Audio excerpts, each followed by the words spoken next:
Hi everyone. So let's start with question number 9 of chapter electricity class 10. A battery of 9 volt is connected in the series with resistors. आपको ये resistors दे रखे हैं, ठीक है, और ये सारे resistors 9 वोल्ट की बैटरी के साथ कनेक्टेड है इन सीरीज़. ये मेन पॉइंट है आपका सीरीज़, क्योंकि आपका डायग्राम ही इसी हिसाब से बनेगा. How much current would flow through the register. जो 12th रजिस्टर है, जो ये वाला रजिस्टर है, इसमें कितना करंट फ्लो करेगा. तो स्टार्ट करने से पहले हम कुछ टॉपिक रिवाइज करेंगे अबाउट सीरीज़ कॉम्बिनेशन के जो हमारे सर्किट्स होते हैं. देखो, जो सीरीज़ कॉम्बिनेशन होता है उसमें हम ये पढ़ चुके हैं कि जो वोल्टेज होती है वो डिस्ट्रीब्यूट होती है, करंट कांस्टेंट रहता है.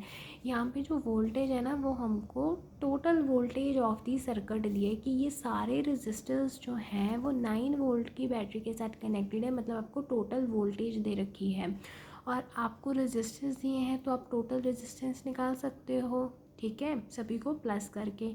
जब आपके पास टोटल रेजिस्टेंस और बैटरी दोनों ही आ जाएंगे देन हम टोटल करंट निकाल लेंगे. और अगर आप बोलोगे कि हमको तो 12 रेजिस्टर का करंट निकालना है, तो सीरीज़ कॉम्बिनेशन में करंट सेम रहता है. अगर आप टोटल करंट भी निकाल रहे हो ना कि इसके पास भी इतना करंट जाएगा, जो हमारा आंसर आएगा वो इतना इसके पास जाएगा, इतना इसके पास, इतना ही इसके पास और इतना ही हमारे 12 रेजिस्टर के पास भी जाएगा. तो बहुत सिंपल क्वेश्चन है. तो इसका हम ना एक फिगर बना लेते हैं. बुक जो है वो मैं आपको यहाँ पे कॉपी पे हम पहले फिगर ड्रॉ कर लेते हैं, फिर मैं आपको पूरा समराइज़ करवा दूँगी. तो फिगर हम साथ में ड्रॉ करेंगे तो समझना आसान हो जाएगा. अ बैटरी ऑफ 9 वोल्ट है, सीरीज़ में कनेक्टेड है ये सारे रजिस्टर्स. तो मैं इनको सबसे पहले तो सीरीज़ में बनाऊँगी. पता नहीं शेप नहीं सही बन रही, चलो हमने समझना है. टोटल कितने हैं 1 2 3 4 5, 1 2 3 4 5, ठीक है. ये कितना हो जाएगा 0.2, ये हो जाएगा 0.3 ओम, ये हो जाएगा 0.4 ओम, ये 0.5 ओम और ये कितना हो जाएगा बेटा 12 ओम. ये सारे कनेक्टेड हैं एक बैटरी के साथ जो कितनी है 9 वोल्ट की. एक मिनट में पहले फिगर बना लेती हूँ, फिर मैं आपको पूरा जो है वो डायग्राम शो करवाऊँगी. चलो, हमने निकालना है जो 12th रजिस्टर है उसमें करंट कितना फ्लो कर रहा है, ये हमने निकालना है. तो स्टार्ट करते हैं. हमने क्वेश्चन के अकॉर्डिंग हमारी फिगर जो है वो सेट कर ली है. यहाँ पे मैंने रेजिस्टेंस बना दिए हैं और 9 वोल्ट की बैटरी बना दी है. जैसे मैं स्विच को ऑन करूँगी, की स्विच जो भी है, तो मेरा करंट जो है वो पॉजिटिव से ऐसे होता हुआ ऐसे नीचे आएगा और फिर ये इधर को जाएगा, ठीक है, नीचे आएगा. अब मेरी बात सुनो बेटा, ध्यान से समझना है इस कॉन्सेप्ट को. आपको क्या निकालना है कि जो 12 ओम का रजिस्टर है उसके पास करंट कितना है, ये हमने बेसिकली फाइंड करना है. मेरे पास टोटल वोल्टेज दी गई है, मेरे पास रेजिस्टेंस है, मैं टोटल रेजिस्टेंस निकाल सकती हूँ और मैं फिर टोटल रेजिस्टेंस होगा, वोल्टेज होगी, मैं टोटल करंट निकाल सकती हूँ. और हम ये जानते हैं कि सीरीज़ कॉम्बिनेशन में करंट कांस्टेंट रहता है. अगर मैं टोटल सीरीज़ कॉम्बिनेशन का करंट निकाल लूँगी तो इसका भी तो उतना होगा, जितना इसके पास जाएगा उतना इसके पास, उतना ही इसके पास भी उतना ही जाएगा. तो हमने ऐसा ही करना है.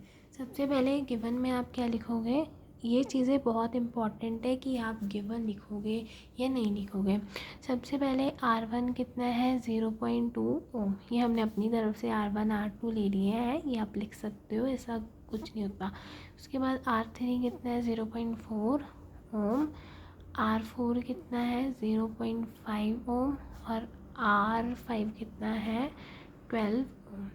इतना समझ में आया. वोल्टेज कितनी है 9 वोल्टेज की. और टू फाइंड हमने ये फाइंड करना है कि जो 12th रजिस्टर है उसमें करंट कितना फ्लो कर रहा है. तो सिंपल सी बात क्या है कि मैं टोटल इक्विवेलेंट रेजिस्टेंस निकाल लूँगी. कैसे निकालूँगी, R1 plus R2 plus R3 plus R4 plus R5 करके.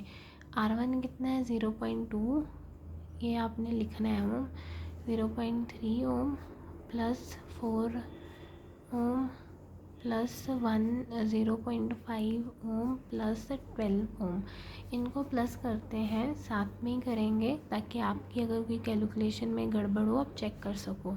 0.5 में 0.4 ऐड कर दो, 0.5 6 7 8 9 हो जाएगा। 0.9 में 0.5 ऐड करो, 9 10 11 12 13 14, सो 1 पॉइंट लगा के 1, और यहाँ पे 12 पॉइंट के नीचे पॉइंट आना चाहिए, तो 12 4 3 1, तो आपके पास कितना आया 1.34 इक्विवेलेंट रेजिस्टेंस आई।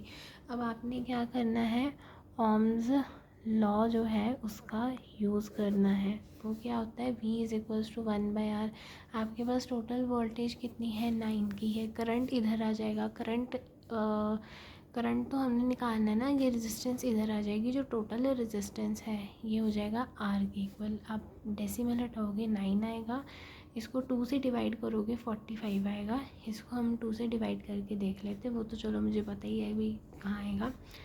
यहाँ पे 14 7, तो 67 पे ये आता है। तो आपको अब 67 को इसके साथ डिवाइड करना पड़ेगा। तो चलो हम डिवाइड करते हैं, 67 को 45 के साथ डिवीज़न करनी पड़ेगी।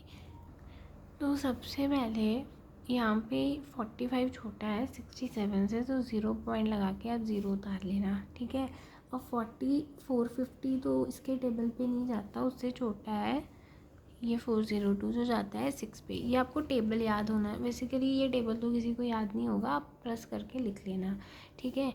यहाँ पे 10 में से 2 निकाले 8 होता है, यहाँ पे बचेगा 4 पॉइंट लगा हुआ है तो हम 0 उतार लेंगे। 2 डिजिट तक ही आंसर निकालना है। 480 भी नहीं आता, 480 से छोटा आपका होता है 469 जो जाता है 7 पे। तो 2 डिजिट तक आंसर निकालना था। और यहाँ पे आएगी, सॉरी बेटा, यहाँ पे करंट आएगा। करंट कितना है 0.67 एम्पियर। तो हमने टोटल करंट निकाला है, और हमारा जो 12th रजिस्टर है उसके पास भी कितना होगा 0.67 एम्पियर का ही करंट होने वाला है। So you have to write that 0.67 ampere current would flow through 12 ohm resistor। So इसी के साथ आपका क्वेश्चन नंबर 9th कंप्लीट होता है। नेक्स्ट वीडियो में हम करेंगे क्वेश्चन नंबर 10th, और उसका आपको लिंक जो है डिस्क्रिप्शन बॉक्स में मिल जाएगा। Thank you for watching and subscribe Noor education channel.